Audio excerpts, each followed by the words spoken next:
So today I was took some time off, and I apologize for the time I spent away. I've been busy spending time with the family and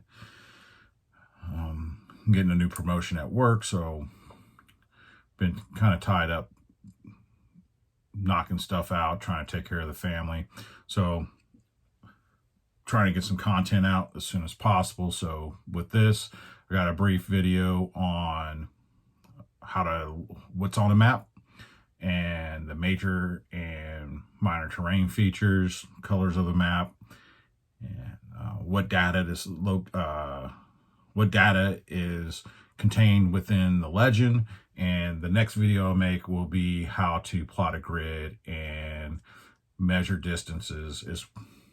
I'll tell you what I'm gonna do. I'm just going to how to plot a grid and azimuths and back azimuths, intersection and resection, and then a follow-on video measuring distances on the map.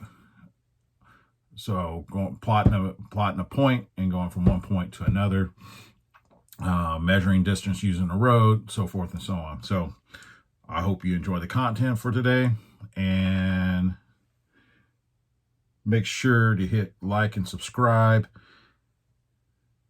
Hit the little bell button so whenever I put out new content, you'll be the first to know. Thank you, and stand by. This would be a divided highway right here. See, we got a 3-lane highway depicted, so forth and so on. You also have bridges. This would be a symbol for a bridge. You also have railways, and these would be the symbols for the railways. And down here will be your national and state park boundaries, or national and state boundaries here. Anything.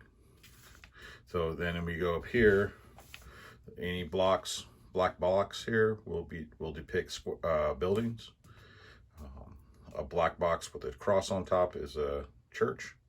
A black box with a flag on top of it is a school. You have tanks, like cisterns. This is Kentucky, so this will be a lot of farmland out here. So where you see that farmland, you'll have silos, things of that nature, windmills. You even have a symbol for a windmill. Power lines. So this is where you'll find all the content that you will see depicted as part of the terrains up top here. As you come down here, it tells you what edition map this is, what series, and the name of the map. This right here is going to tell you some more the military legends. So what we talked about before was legends of things that you will find on a normal map, but here you're going to find all the military legends, what everything means for military speaking, all the symbols. So because this is a site where training is taking place, you have bivouac sites, you have base camp sites, you have vehicle swim areas, so forth and so on. Hospitals, helipads. That's not hospitals, but helipads, real important. Impact areas, knowing where those at are real important. All right, right here we have, this is your scale. This is going to tell you your measurements in meters, yards, statute miles, and nautical miles.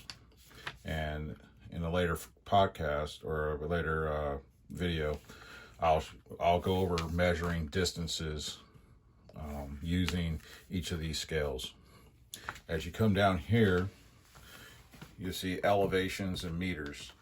Now this is important because it's going to give you the contour interval, which is 10. So from contour interval to contour interval, it's going to be 10 meters. Meaning from one contour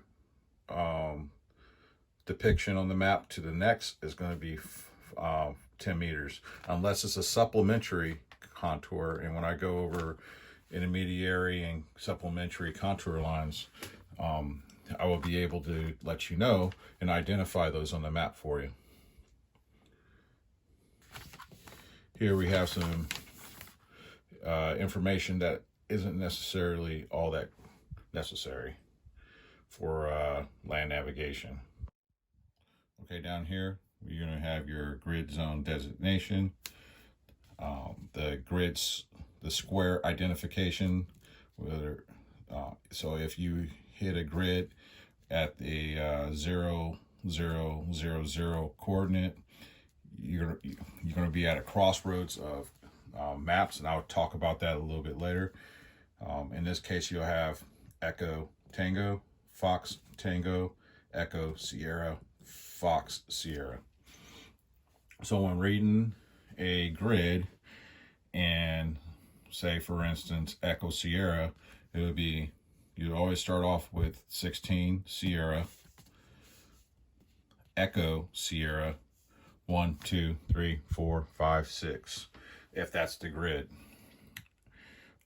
But you will have to plot the grid and find where that division is on the map.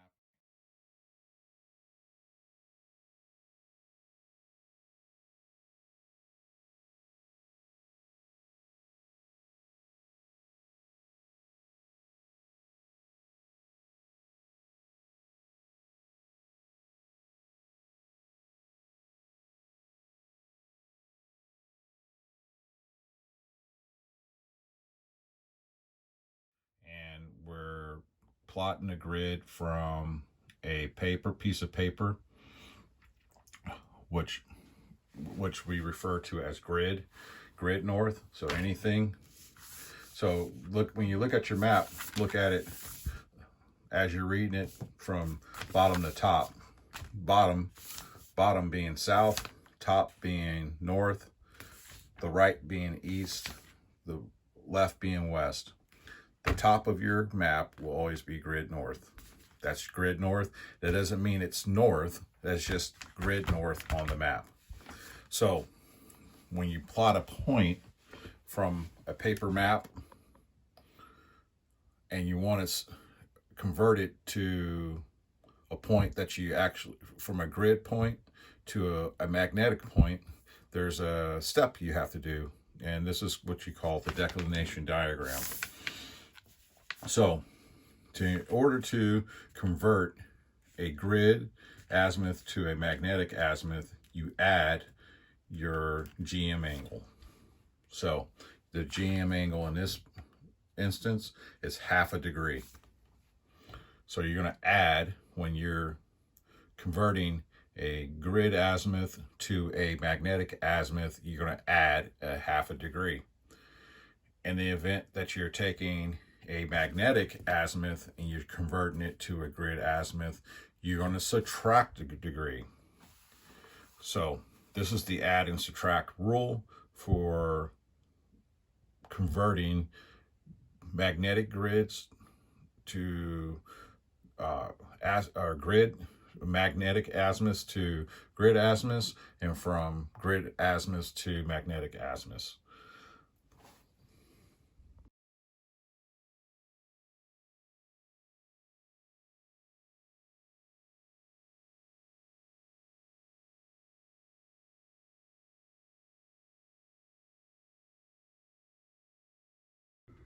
All right, so I'm about to talk about contour lines. There's 3. We have index, intermediate, and supplementary.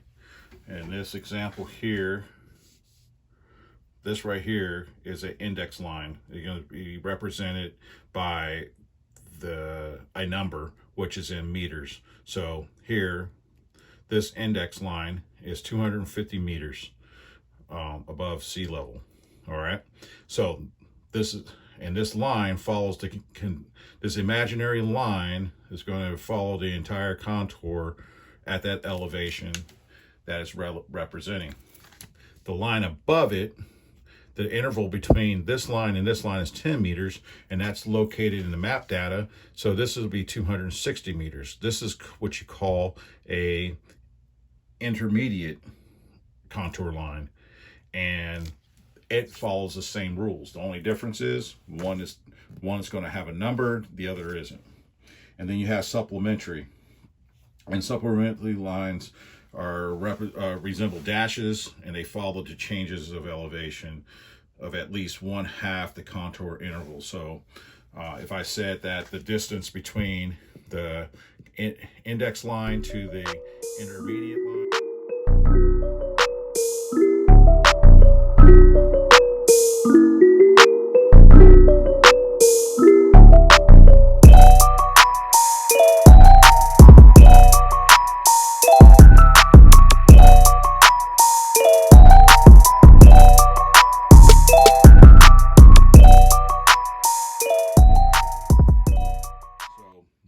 a gentle slope is going to be, you're going to have uniform, the gentle slope will be evenly spaced and wide apart. So example here is there, this is a gentle, this would be considered a gentle slope. The V points towards the low ground and we're going up, all right? A gentle slope. Whereas a steep slope, it will be depicted here where the contour lines are closer together. That means that the elevation from this road here to the top of this ridge line is generally pretty steep. Whereas if you were to start at this point here and go to the high point to this road here, or to even to this building here, will be a gentler slope. All right, so remember that the distance from this contour line to this contour line in elevation, in vertical elevation, is 10 meters. Hope you enjoyed the content. If you have any questions, make sure you go ahead and ask them in the comments. I'll try to get back to them as soon as possible. Just so for your information, I'm no longer on Facebook. With everything that's going on in the world today, I decided to get Facebook out of my life. You can follow me on Twitter at Looking Strange, on Twitter at Looking Strange, or you can follow me on Instagram at Looking Over Strange Terrain. And I mean, I'll be posting content there as well, as far as, you know, little videos for shooting azimuth, stuff like that. Some BS, who knows. Hopefully I'm getting some equipment in. I got some military maps. I'm pretty happy. I got that today. I was working off the Fort Knox special. I also have some other, I have a Fort Lewis McChord map. I have a Daytona map. These are all MGRS military maps for those areas, so they're pretty cool.